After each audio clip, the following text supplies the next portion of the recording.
Assalamualaikum warahmatullahi wabarakatuh. Alhamdulillahilladzi hadana lihada wa ma kunna linahtadiya laula an hadana Allah. Ashhadu an la ilaha illallah wahda la syarika lah wa ashhadu anna Muhammadan abduhu wa rasuluh la nabiyya ba'da wa la rasula ba'da amma ba'du.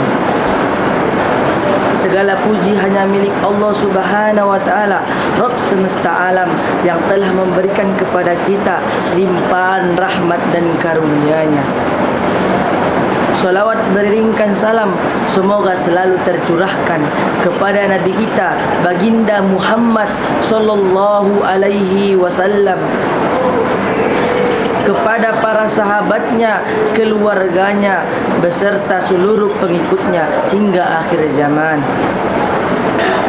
Pada kesempatan kali ini, izinkan saya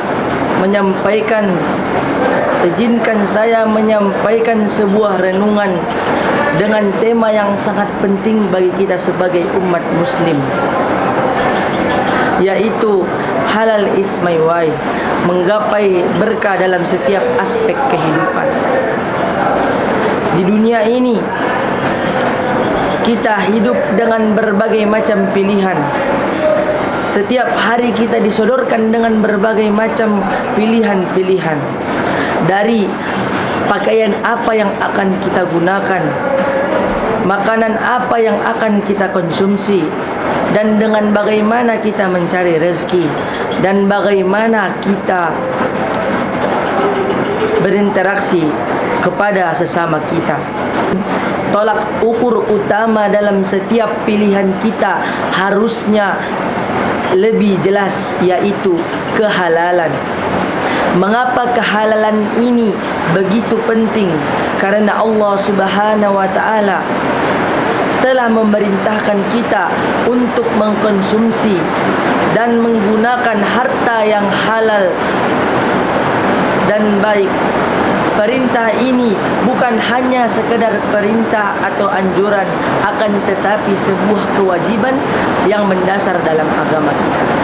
Dan Allah Subhanahu wa ta'ala juga berfirman dalam Al-Quran, surah Al-Ma'idah ayat 88 yang berbunyi, Kulu mimma razaqakumullahu halalan thayyiban wattaqullaha alladzi antum bihi mu'minun. Dan makanlah apa saja yang Allah rezekikan kepadamu dari yang halal dan yang baik, dan bertakwalah kepada Allah yang engkau beriman kepadanya. Ayat ini sekali lagi mengingatkan kita pentingnya mengkonsumsi rezeki yang halal dan thayyib. Ayat ini sekali lagi menegaskan pentingnya mengkonsumsi rezeki halal dan thayyib, serta mengaitkannya dengan ketakwaan kepada Allah. Ini menunjukkan bahawa gaya hidup halal bukan hanya sekedar urusan duniawi, tetapi juga memiliki dimensi spiritual yang mendalam. Hadirin yang mulia, gaya hidup halal tidak hanya terbatas pada makanan dan minuman saja, akan tetapi juga termasuk bagaimana cara kita mencari rezeki, bagaimana kita bersosialisasi dengan keluarga dan masyarakat yang ada di sekitar kita, dan bagaimana kita menggunakan harta dan waktu kita. Prinsip-prinsip kehalalan yang telah salah bang. Hah? Ulang aja. Oh. Semuanya harus didasarkan pada prinsip-prinsip kehalalan yang telah ditetapkan Allah dan Rasulnya. Rasulullah sallallahu alaihi wasallam bersabda dalam sebuah hadis yang diriwayatkan oleh Imam Muslim, sesungguhnya Allah itu baik dan tidak menerima kecuali hal yang baik. gantian.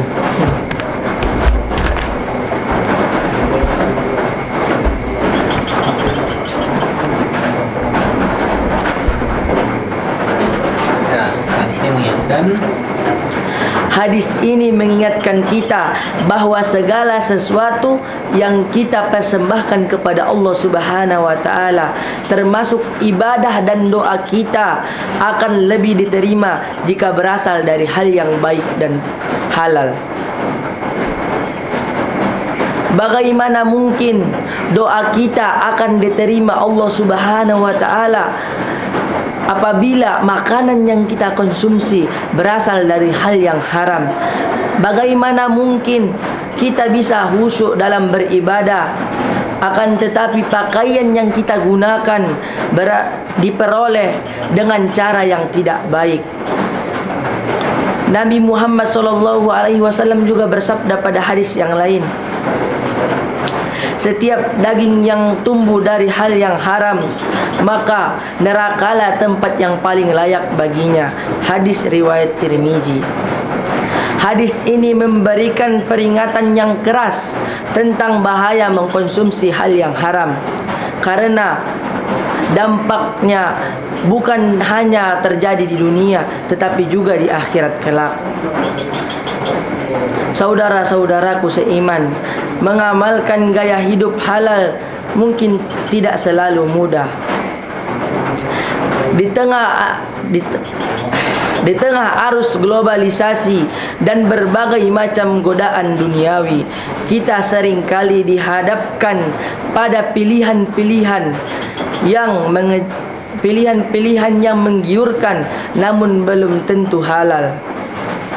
Namun sebagai seorang muslim yang beriman, kita harus senantiasa berpegang teguh pada prinsip-prinsip agama. Kita harus berusaha semaksimal mungkin untuk mencari rezeki dari hal yang halal dan menggunakan nikmat Allah dengan cara yang diridhoinya. Dengan mengamalkan gaya hidup halal, Allah akan, insya Allah, kita akan meraih keberkahan dan setiap aspek kehidupan kita. Harta yang kita peroleh akan menjadi berkah, keluarga kita akan menjadi sakinah mawaddah warahmah, dan kita akan mendapatkan ketenangan dan kebahagiaan yang sejati. Maka marilah kita jadikan kehalalan sebagai jalan hidup kita, bukan hanya sekedar label pada makanan, tetapi sebagai prinsip-prinsip yang mendasari setiap tindakan dan keputusan kita. Dengan demikian, kita berharap dapat meraih ridha Allah Subhanahu wa taala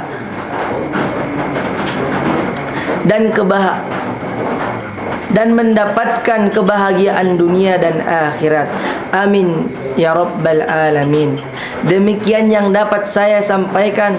Semoga Allah senantiasa memberikan kita taufik dan hidayahnya untuk selalu berada di jalan yang lurus. Nun wal qalami wa ma yasturun, fastabiqul khairat. Assalamualaikum warahmatullahi wabarakatuh.